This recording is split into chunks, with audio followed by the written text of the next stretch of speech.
Crié a mi nieta después de que mi familia muriera en un accidente por una tormenta de nieve. 20 años después, me entregó una nota que lo cambió todo. Dicen que el tiempo cura, pero algunas verdades permanecen enterradas hasta que están listas para ser encontradas. 20 años después de que una devastadora tormenta de nieve se llevara a mi familia, mi nieta me entregó una nota que desveló todo lo que creía saber. Tengo 70 años. He enterrado a 2 esposas y he sobrevivido a casi todos los que llamaba amigos. Se podría pensar que, a estas alturas, nada podría conmocionarme.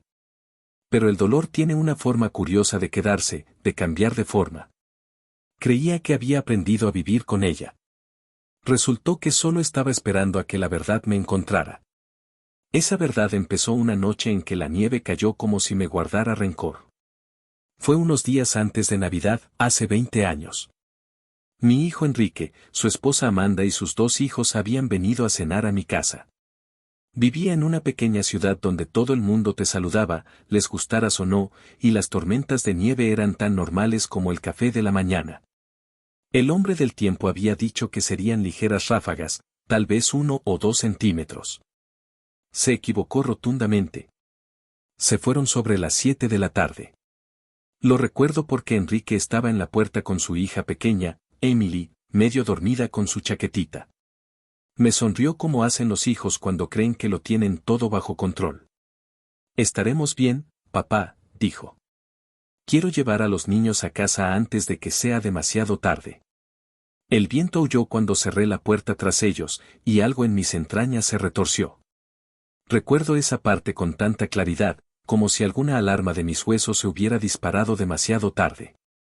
3 horas después, oí que llamaban a la puerta. De los que nunca se olvidan. Era agudo y urgente.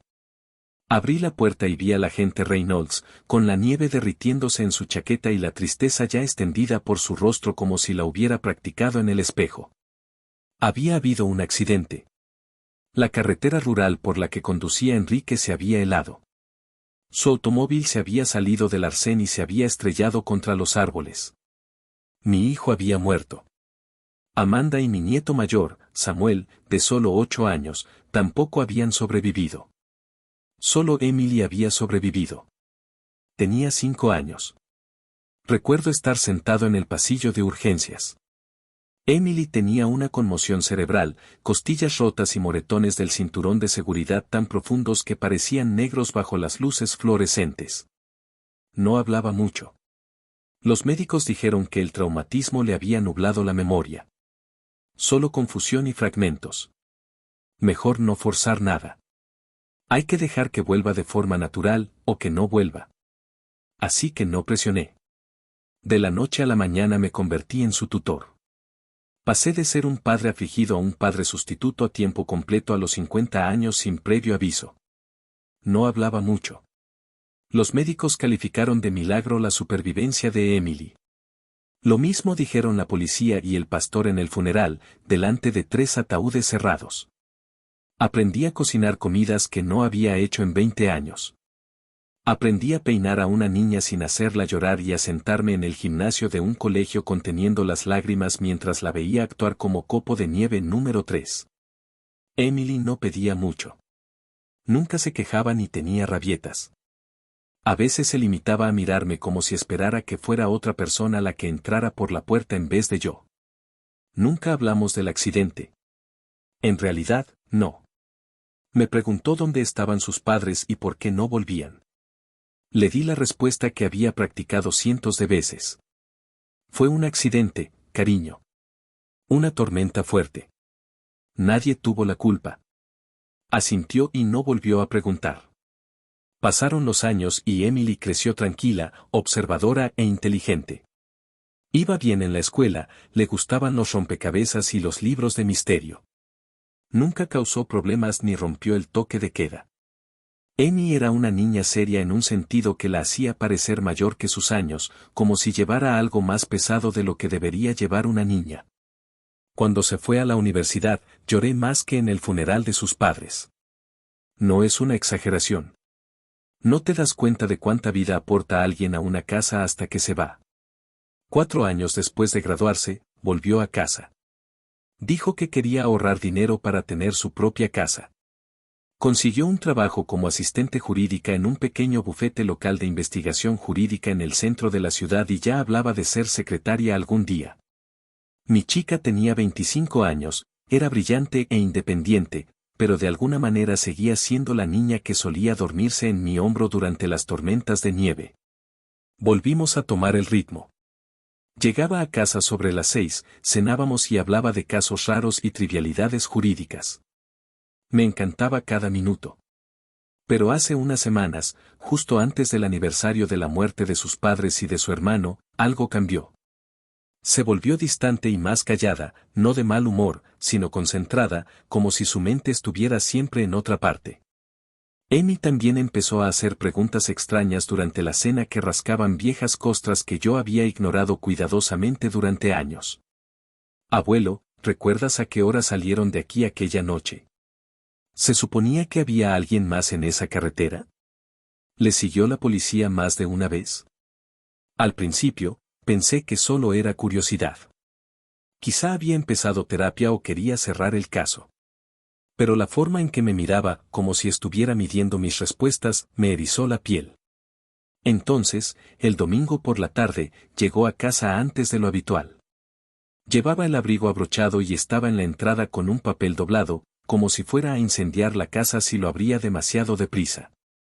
Abuelo, dijo. Tenía la voz uniforme, pero le temblaban las manos. ¿Podemos sentarnos? Nos sentamos a la mesa de la cocina.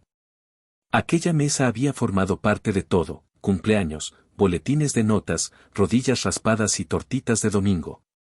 Había visto tanto de nuestra vida que casi no quería traer a ella lo que fuera que hubiera en aquel papel. Lo deslizó por la superficie hacia mí. Necesito que leas esto antes de decir nada. Tengo que confesarte algo. Lo abrí. Era su letra. Limpia y mesurada. No fue un accidente. Se me oprimió el pecho. Por un segundo, pensé de verdad que me iba a dar un infarto. La miré, intentando reírme. Amy, ¿esto es algún tipo de ejercicio de la Facultad de Derecho?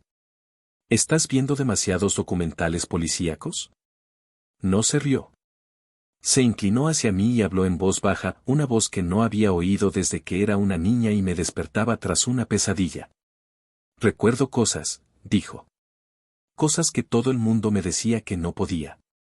Metió la mano en el bolso y sacó algo que hacía años que no veía, un teléfono plegable plateado y rayado, de los que la gente dejó de usar hacia 2010. Encontré esto en el archivo del condado, dijo. En una caja sellada del juzgado. No estaba etiquetado como prueba. Tuve que solicitarlo por número de serie. Me quedé mirando el teléfono como si fuera radiactivo. Se me secó la boca.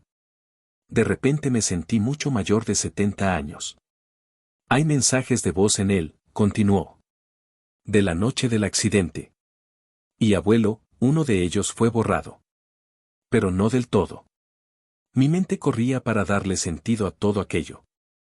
¿Cómo podía seguir existiendo aquel teléfono? ¿Por qué estaba oculto? ¿De quién era? Por fin hice la única pregunta que importaba. ¿Qué decía el mensaje? Tragó saliva y bajó aún más la voz. No estaban solos en esa carretera. Y alguien se aseguró de que no llegaran a casa. El pulso me latía con fuerza en los oídos. Sentí que el suelo se inclinaba bajo mis pies. ¿Quién?, pregunté. Emily vaciló. Luego miró hacia el pasillo, como si quisiera asegurarse de que estábamos solos. ¿Recuerdas al agente Reynolds? Claro que sí. Él había sido quien dio la noticia aquella noche, con el rostro solemne y cargado de empatía. Reynolds conocía a nuestra familia. Había comido chili en la comida de otoño de nuestra iglesia. Dijo que fue rápido, murmuré. Dijo que no sintieron nada. Emily asintió. También dijo que no había otros vehículos implicados. Abrió el teléfono y pulsó el botón de reproducción de uno de los mensajes de voz. La calidad del sonido era áspera, viento, estática, el traqueteo amortiguado de un motor. Pero dos voces emergieron a través de la borrosidad. La voz de un hombre, presa del pánico, no puedo seguir haciendo esto. Dijiste que nadie saldría herido. Luego otra voz, aguda, fría, conduce. Te has saltado el desvío. El mensaje terminó ahí. Eso no prueba nada, dije, aunque podía oír el temblor en mi propia voz. Lo sé, respondió ella. Por eso seguí indagando. Entonces me lo contó todo. Amy había pasado los últimos meses peinando expedientes judiciales, informes de accidentes e investigaciones internas. Había utilizado la base de datos jurídicos de su bufete para localizar antiguas listas de empleados, cruzando los números de placa y los testimonios de aquel año. Entonces soltó la bomba. Reynolds estaba siendo investigado en el momento del accidente. Asuntos Internos sospechaba que falsificaba informes y aceptaba sobornos de una empresa privada de camiones. Le pagaban para que redirigiera la documentación de los accidentes, para que los enterrara o los achacara a las condiciones meteorológicas en vez de a un equipo defectuoso. No podía respirar. Esa carretera no debía estar abierta, dijo. Un camión había volcado en ella ese mismo día. Debería haber barricadas. Pero Reynolds las hizo retirar. Se le quebró la voz. Se desviaron para evitarlo, abuelo. Por eso las marcas de los neumáticos no coincidían con un deslizamiento. Intentaron esquivar el camión que no debía estar allí. Volví a sentarme en la silla, atónito, hundido. Todo lo que creía saber, todo lo que me había obligado a aceptar, se hizo añicos en una sola conversación. ¿Pero cómo sobreviviste?, pregunté, apenas por encima de un susurro. Entonces me miró, con lágrimas en los ojos. Porque estaba dormida en el asiento de atrás, dijo. El cinturón de seguridad se me enganchó de otra manera. No vi venir el choque ni me sujeté. Probablemente por eso sobreviví. Atravesé la mesa y le tomé la mano. Mi voz era cruda. Nunca me lo contaste.